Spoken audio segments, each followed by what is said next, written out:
Euskal Hirigune Elkargoak ohiko bilkura izan du asteburuan, eta hautetsiek ohi baino ongi etorri jendetsuagoa izan dute. Bizik protesta deitu du Mugerreko hezeguneen artifizializazioa salatzeko, eta Biarritzeko EH Agilerako etxebizitzak sozialak izan daitezela aldarrikatu du.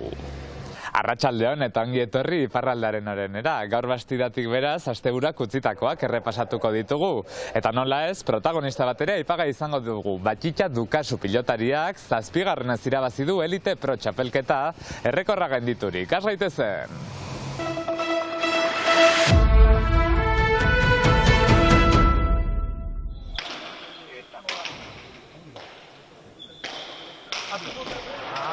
Errekorra gainditu du. Batxitxa Dukasu pilotariak Esku-Euskako Elite Pro txapelketa irabazi du 7. aldiz. Matio Hospital lagunaren kontra jokatu du buruz-burukoa Azparneko Berria trinketean. Hospital irabazten hasi bada ere, Dukasuk buelta eman dio partidari eta urruti xamar mantendu du denbora guztian zehar. 40 eta 27 gailendu zaio azkenean Itxasuarra. 7. txapela eskuraturik, Manu Martiarena eta Agusti Gualtariren markak hobetu ditu Dukasuk, pilotaren maila gorenera heldu.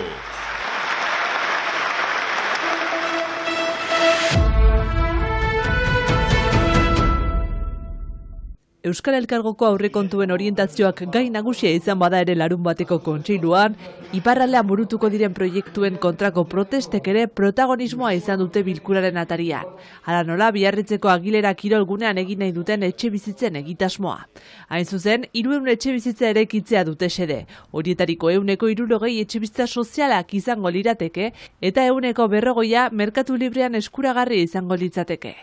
Biarritzeko EH alderdiak gaitzesten duen erabakia. Etorri gira behin bat gehiago hautetxeri erraiteko kasu zuen responsabilitatea da etxe bizitzan Biarritzen den proiektuan, Agilera proiektu hortan, 100 bizitegi eskuragarriak izan diten lan egitea. Horain hartio mementoan erriko etxeak 160 eskuragarriak ezarria ditu, erran nahi du 140 merkatu libroan izanen dela, merkatu libroan eran nahi du metrak aratua gutxi gora bera 10.000 eurotan salduko dela, hori ez da guretzat, hori ez da miarriztarentzat, hori ez da inguruko jendentzat, kanpotearentzat da, dirudunentzat, eta hori ez dugu soportatzen. Lapurdiko kostaldeko hirian etxebizitza sozialen kopuru eskasia salatu dute militante abertzaleek. Ikaragarriko eskasa bada, eunetarik ameketan dira, legeak 128 erraiten dolarik, eta gain gaur egun ere jadanik prefetak izigarriko isuna ezarri du errikotxeari, 2.500 eurokoa, eta hori ere berda erantzun. Galdera da, bizitegi eskuragarrik ez dela. Etxe bizitza bat eskuratzeko zailtasunak areagotzen doa zela deituratu du alderdiak, eta batez ere arazo horren biktimak gazteak direla dio. Emeki gure aurrak kanporatuak izanen direla. Guk reusitu duguna egiten, guk 25 urtetan reusitu dugu etxe batzuen eraikitzea, gaur egun gure ondokoak ez dute posibilet, hori ez da onargarria. Ezin dira zendako presioaren gatik, eta presioa ez da bazterzale izan behar, ez dugu hori onartzen. Euskal Elkargoak larun bat honetan Agilerako proiektua aurrera eramateko hirigintza plan aldatzearen alde bozkatu du. Hain zuzen 137 hautetxik alde bozkatu dute, 11 hautetxik kontra eta 47 abstenitu dira. Beste behin ere Mugerreko hezeguneen artifizializazioa salatu du Bizik Euskal Elkargoko kontseiluaren harira. Jakin behar da Euskal Elkargoak merkantzia garraiogune bat erekin nahi duela Mugerreko 12 hektaretako lur batean. Lur horietan instalatuko litzateke Enobiz medikuntzarako materiala egiten duen enpresa. Otsailaren 9 Mugerreko herriko etxean egin ekintzaren bidez aldarrikatu bezala, Bizik Mugerreko auzapezari hezeguneen artifizializazioa alde batera utzi eta alternatibak atzematea galdegin dio.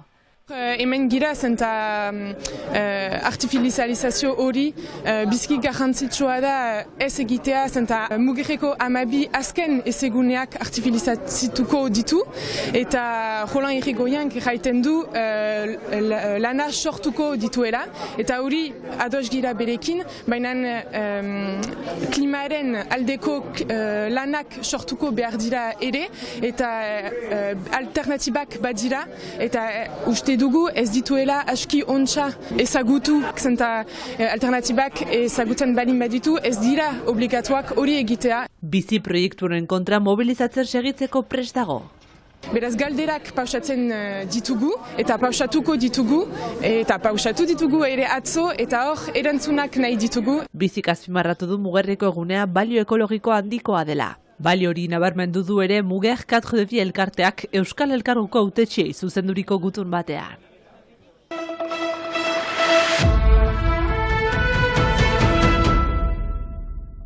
Gazako sarraskia salatzeko elkarretretze berri bat antolatu dute hainbat erakundek Baionako herriko etxearen aintzinean.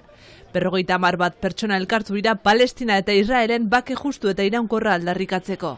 Ebene ustez palestinal populuaren alde egiteko eta gerla hori bukatzeko zeren mundu untan ustez badugu bada tokia jende guzientzat. Eta zergaitik behar dugu borrokatu hor bortizki. Palestinarek badute Gazan edo Palestinan bizitzeko eskubidea. Israeldarek ere populuaz mintzoniz hor. Zeren gero gerla egiten dutenak horiek dira terrenuan, baina manatzen dutenak ez dira horiek. Mobilizazioan parte hartu dutenek Gazan berehalako suetena eskatu dute. Horrez gain, Palestinan hilketei eta atxiloketei bukaera ematea eta Palestinako populua babestea galdegin dute. Segitu behar dugu, zeren populuek badute bizitzeko eskubidea eta aintzina. Beren ustez Gazan dauden beharrei araberako laguntza humanitarioa ezinbestekoa da.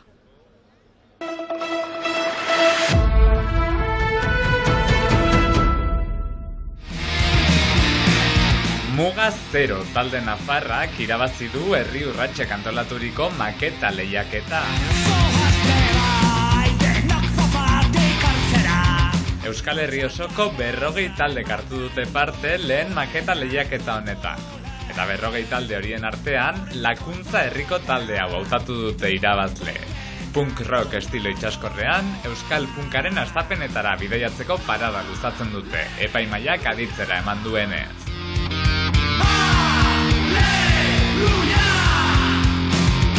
Horregatik, aurtengo Herri Urratsen kontzertua emateko aukera lortu dute. Senpereko aintzira inguruan punk doinuak entzungo ditugu bera. Halaber, 40 lanen kalitatea azpimarratzekoa dela adierazi dute, eta harriturik ere agertu dira lehiaketak izan duen arrakasta. Hori dela eta antolatzaileek segurtatu dute datorren urtean ekimenari jarraipena emango diotela. Eta ondorioz, bigarren maketa lehiaketa izango dela 2025ko Herri Urratserako.